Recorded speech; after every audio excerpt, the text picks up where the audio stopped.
What? Magandang araw mga kapatid at mga kababayan. Welcome to my small channel. This is EJ Morse once again at thank you for joining me today. Kumusta kayong lahat at lalong-lalo na yung ating mga kababayan na nasa iba't ibang bansa na nagtatrabaho, yung ating mga OFW. Please stay safe mga kababayan at kayo ang mga bagong bayani. Thank you so much for your contribution to our Philippine economy. Meron po tayong discussion for today. Lilihis po tayo ng konti. Tanggalin muna natin saglit yung politika. Dahil dito sa isang mainit na konting showbiz na balita. Although nakakalungkot ito. Dahil ito ay istorya ng mukhang hiwalayan.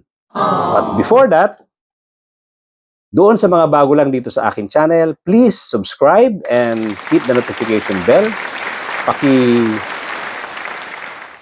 Press na rin yung like button. At baka pwede nating pakishare na rin para maraming makaalam ng ating discussion at medyo lumaki yung ating community at makakapagbalitaan tayo dito sa aking munting channel. Thank you so much at tuloy-tuloy na tayo. Ang sinasabi kong lihis ng konti sa politika ay itong tungkol dito sa sinasabing mukhang nag-split na si Andy Eigenman and Philmar Alipayo. What? Alam naman natin no, na itong si Andy Eigenman ay sobrang pagpapakita nito ng pagmamahal dito kay Philmar. Nakikita ko ito eh. Although hindi tayo masyadong mahilig sa showbiz, nakikita mo yung mga pinupost nito na lumalabas at may mga interview akong nakita sa telebisyon na talagang nagpapakita ng pagmamahal itong si Andy dito sa kanyang common law husband na si Philmar. At alam ko may dalawa na silang anak. At ito, si Eigenman ay tinalikuran nito yung pag-aartista. Nung ito ay nag-decide na tumira sa probinsya, sa Surigao, I think, dito sa Surigao, ay kasikatan pa nitong si Andy Eigenman. At I'm sure, hindi ito nagustuhan ng kanyang nanay na sumalangit nawa, namatay na. Ano nga pangalan ng nanay nito? Jacqueline Jose, isang napakagaling na actress. So, I'm sure, hindi ko lang alam eksaktong istorya, pero I'm sure, kontrang-kontra itong si Jacqueline Jose sa pagdi-decide ni Andy Eigenman na tumira sa Surigao at mapangasawa nga itong si Philmar. I don't know the exact story, pero meron akong narinig na ganyang istorya. At there was one time na pinababalik niya pa nga sa pag-artista tong anak niya. Anyway,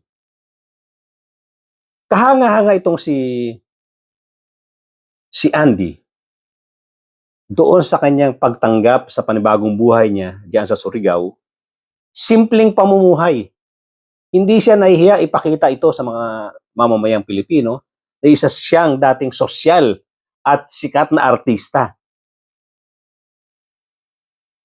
Pinakita niya na merong other side of life, other side of happiness na hindi naman talaga nandoon lang sa karangyaan at nandoon lang sa limelight. Kung sikat na sikat ka, ini-enjoy mo lahat yan, pero pinakita niya na meron pang merong other side of life, other side of happiness na yun nga, yung simplicity ng buhay na pinakita niya sa pagsama niya rito kay Philmar. At proud na proud siya rito. Nakikita ko yan sa mga interview sa television. At yun nga, may dalawa silang anak, si Lilo and Kowa. So, ang masakit nito, ay itong istorya na lumabas ngayon sa media na merong third party. Isang Swedish woman na nagngangalang Pernilla Zhu. Wow. Isa siyang Swedish woman na yun nga, naging dahilan daw ng split up nitong sila Andy Eigenman at si Filmar. Ang masakit nito, kung hindi man totoo ito, napakasakit nito na may lumabas na picture sila. What?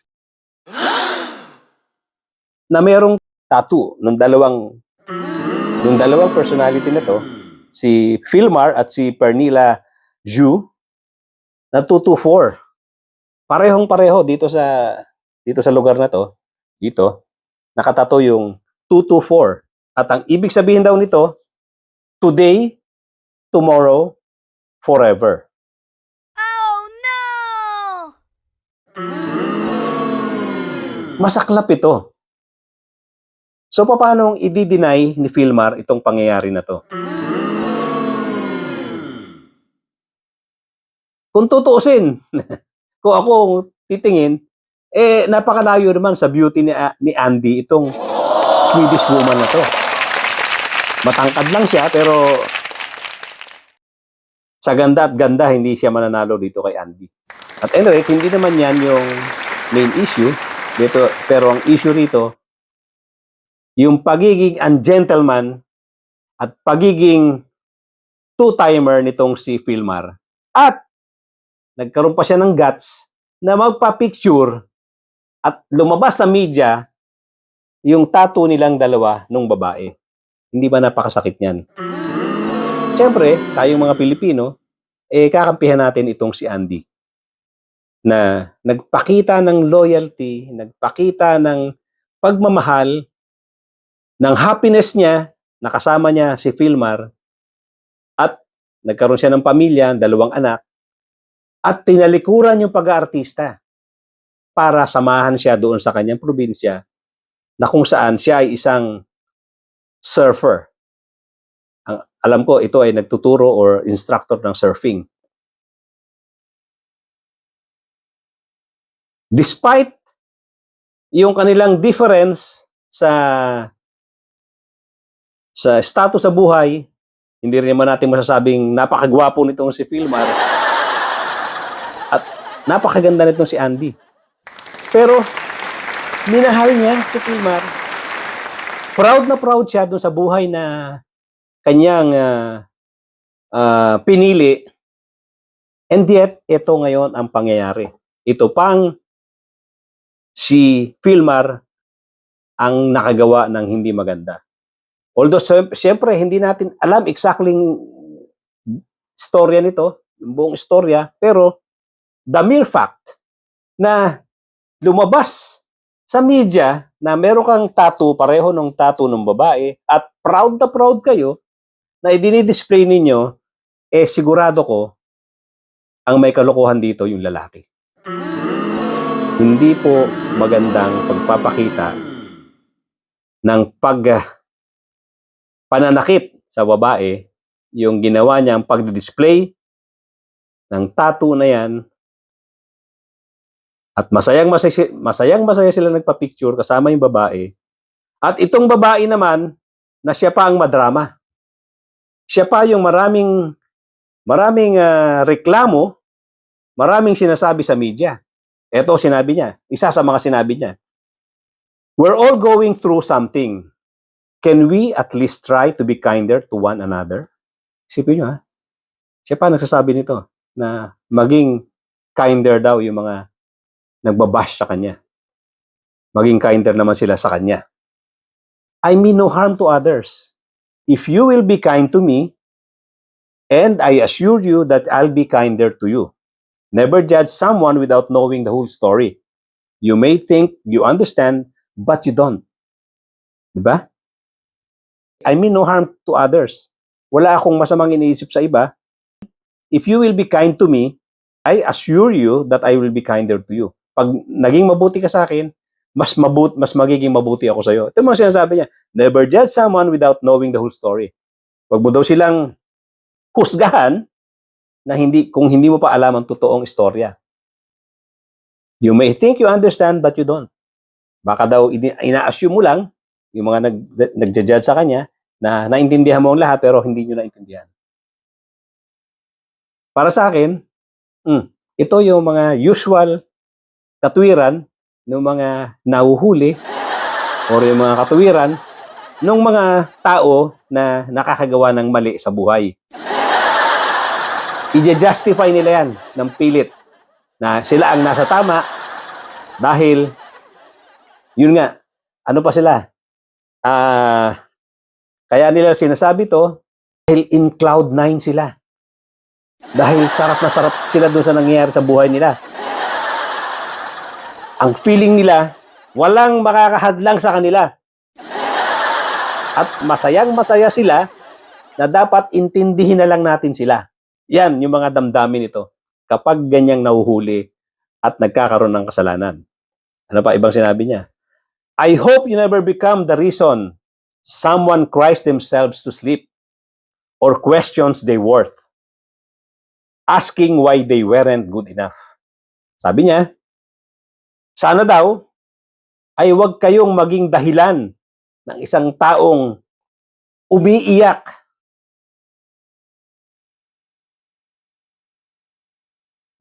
sa pagtulog at naki-question yung kanilang value or yung kanilang kahulugan sa buhay.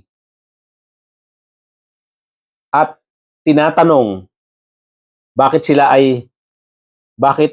ano pa ang kakulangan nila sa buhay or ano ang kakulangan nila. Yan mga pinagsadrama niya. Ito pa, I just don't understand why some people have so much hate in their minds and bodies. Hindi niya rin maintindihan bakit ang mga tao ang daming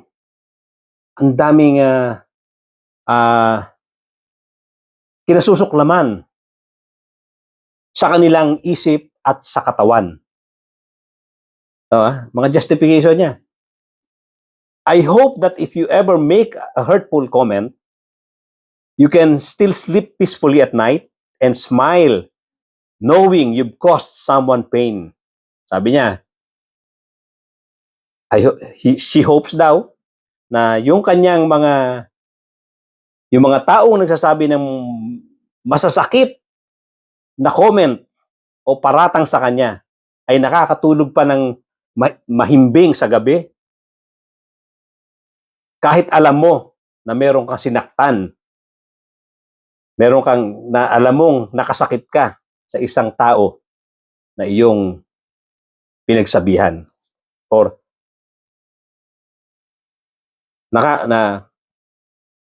nakakatulog ka pa ng mahimbing sa gabi kahit na alam mo na meron kang sinaktan.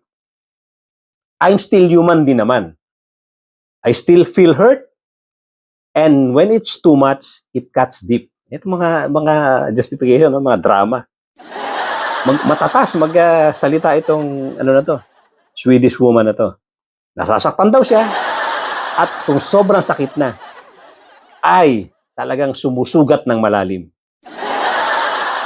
So yan po yung side ng Swedish woman at sa aking from my vantage point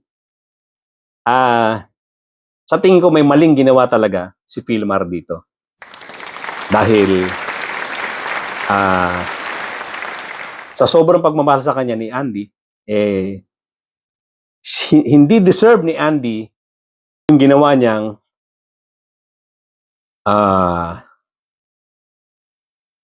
niyang pag-display sa media kung ano man meron sila nung babaeng ito, bakit inilabas pa sa media?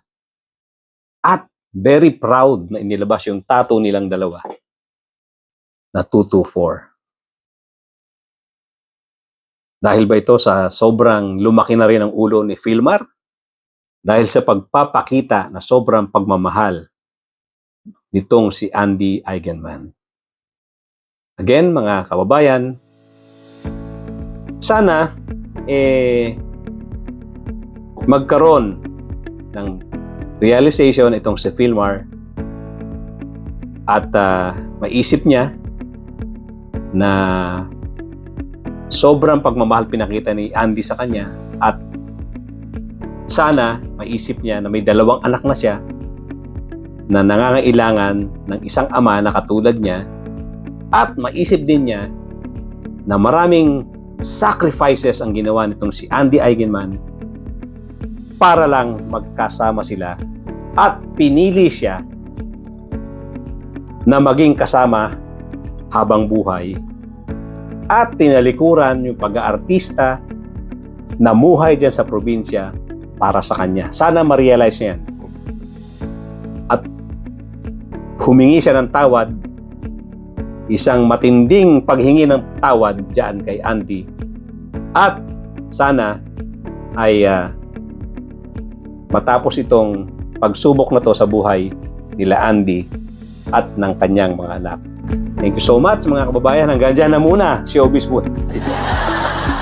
Isang singit lang ng showbiz para dito sa ating vlog at hindi ko lang matiis na hindi mag-comment tungkol dito. At least yan naman ang side ko, whether nagustuhan nyo yung aking kinampihang side or not, yun ang side ko dahil sa nakita ko namang sobrang pagpapakita ng pagmamahal ni Andy Eigenman dito kay Philmar. Kaya yan ang naging stand ko rito sa situation nila. Thank you so much once again, ladies and gentlemen. At para doon sa mga bago lang dito sa aking channel, kindly subscribe at hit the notification bell na rin. At like and share na rin para magkaroon tayo ng mas malaking community dito sa aking pumunting channel. At ladies and gentlemen, magkita-kita po tayo muli.